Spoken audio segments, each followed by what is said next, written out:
Pada edisi kali ini kita akan membicarakan tentang kesamaan Mama Ghufran dengan pendiri Wahabi. Wow, disamakan teman-teman. Disamakan antara Ghufran Al-Bantani dengan pendiri Wahabi.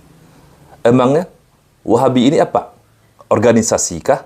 Ada pendirinya? Subhanallah.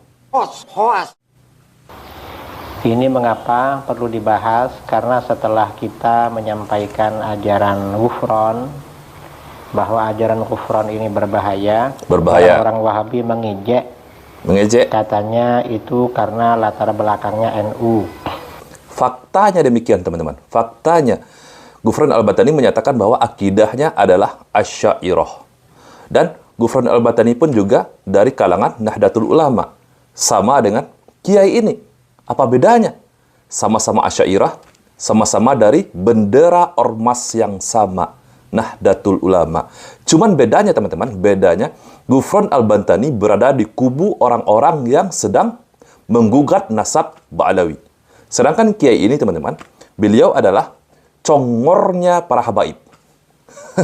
Itu saja bedanya. Oke, kita lanjutkan lagi. Padahal bukan itu. Bukan Jadi, itu. bukan karena NU-nya. Terus apanya? Nah, ini kita akan membuktikan bahwa pendiri Wahabi tidak ada bedanya dengan Ghufran. Luar biasa. Dia katakan bahwa pendiri Wahabi tidak ada bedanya dengan Ghufran Al-Bantani.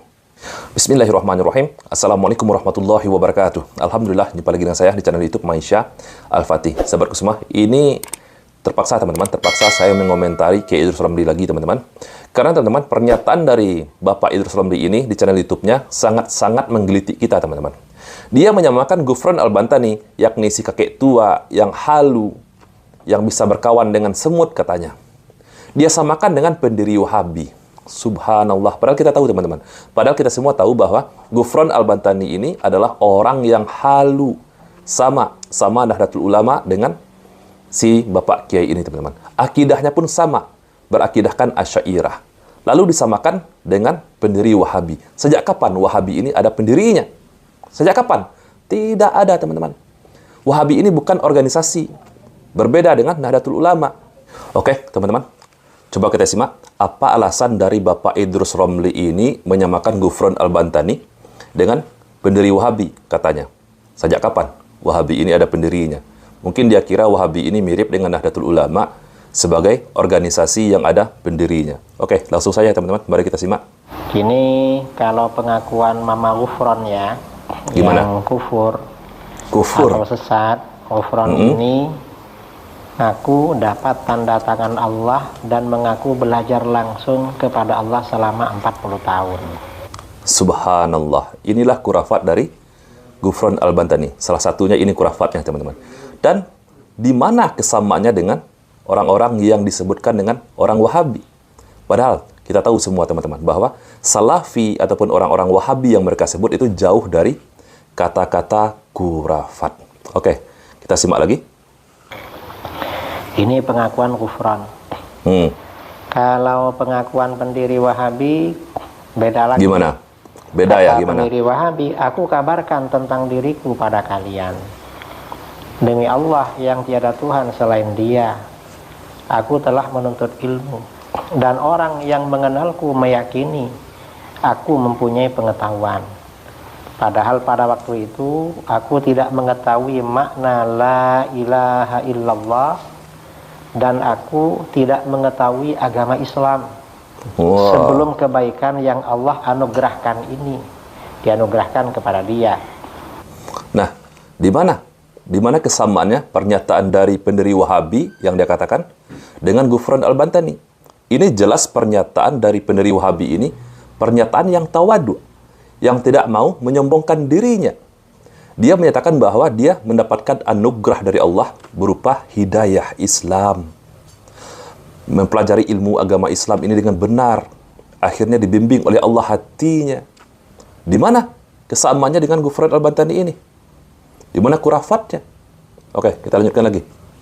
Demikian pula guru-guruku, tidak seorang pun dari mereka yang mengetahui hal itu. Ini pengakuan pendiri Wahabi. Dalam pengakuan di atas, pernyataan di atas, pendiri Wahabi mengaku bahwa sebelumnya ia tidak mengenal makna kalimat tauhid la ilaha illallah dan tidak mengenal agama Islam sebelum kebaikan yang Allah anugerahkan kepadanya. Sebelum kebaikan yang dianugerahkan Allah kepadanya. Iya, siapa yang mengetahui apapun yang ada di muka bumi ini tanpa dikasih oleh Allah hidayah? Nabi Adam alaihissalam saja teman-teman bisa mengetahui nama benda itu karena Allah yang mengajarinya, mendapatkan petunjuk dari Allah. Begitu juga dengan para nabi. Para nabi itu diberikan oleh Allah wahyu, dan kepada manusia-manusia seperti kita ini diberikan oleh Allah petunjuk berupa hidayah, dibimbing hatinya menuju kepada jalan yang lurus. Lalu di mana? Di mana khurafatnya?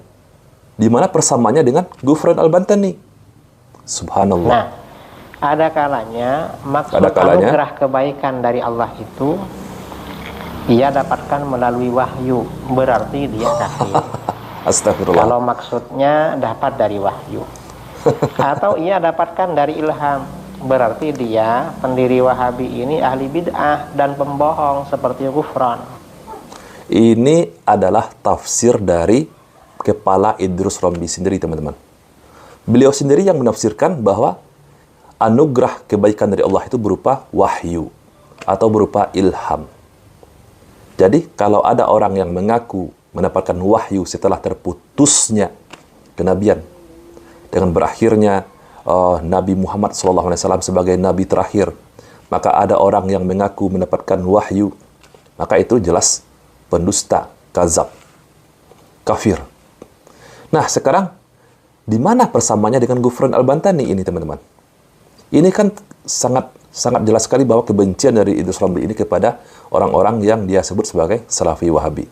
Yang kedua teman-teman, sejak kapan Wahabi ini ada pendirinya? Mungkin Bapak Idrus Romli ini teman-teman, di dalam kepalanya menyamakan bahwa Wahabi ini sama dengan NU. Dia kira ini adalah organisasi atau sebuah komunitas yang ada ketuanya, yang ada pemimpinnya, yang ada pendirinya. Bukan, Wahabi ini bukanlah suatu lembaga, juga bukan sebagai organisasi. Beda dengan NU. Kalau NU teman-teman, ada pendirinya. Siapa? Yakni Syekh Hashim Asy'ari. Ada ketuanya sekarang, ketua PBNU, ada pengurusnya, ada legalitasnya, dan segala macamnya. Sedangkan Wahabi ini hanyalah sebuah julukan.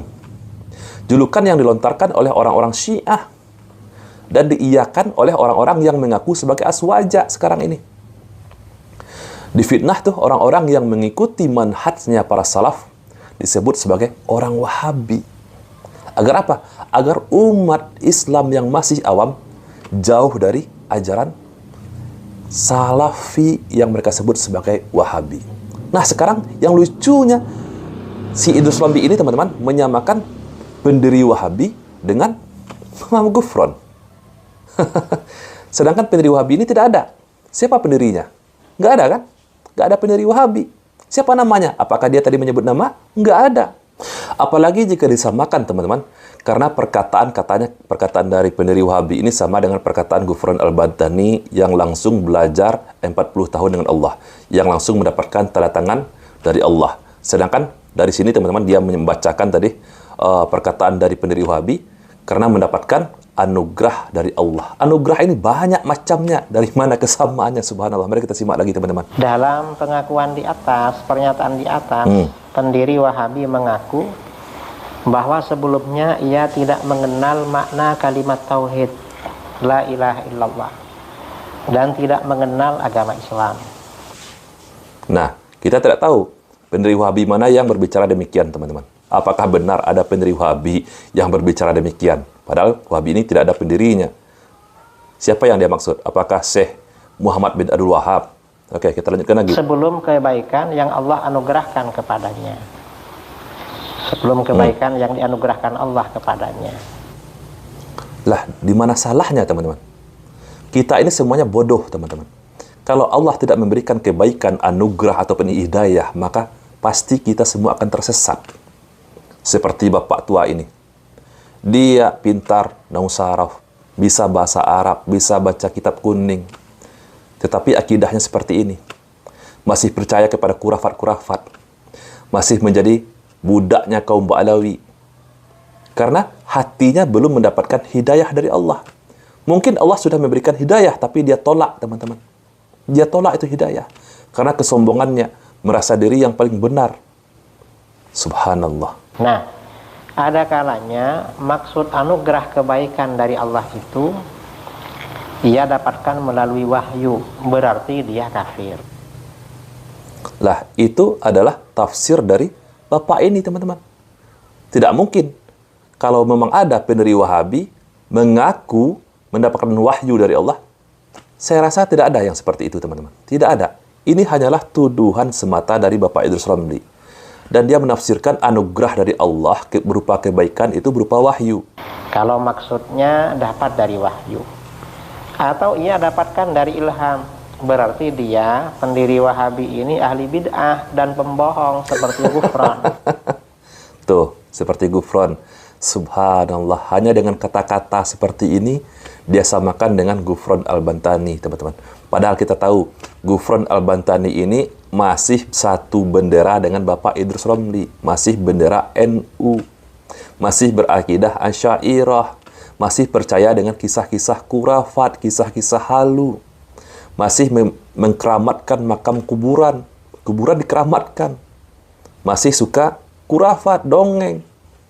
Bedanya, teman-teman, Gufron Al-Bantani ini berada pada kubu orang-orang yang sedang menggugat nasab Bani Ba'alawi.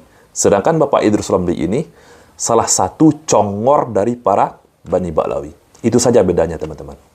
Oke lah, teman-teman semua. Cukup sekian dulu video kita pada kesempatan kali ini. Semoga video ini bermanfaat untuk kita semua. Jadi, teman-teman, seperti inilah contoh seorang kiai Idrus Ramli menyamakan Gufron Al-Bantani dengan pendiri Wahabi. Siapa pendiri Wahabinya? Saya, Reski Mesa Putra. Barakallahu fikum. Assalamualaikum warahmatullahi wabarakatuh.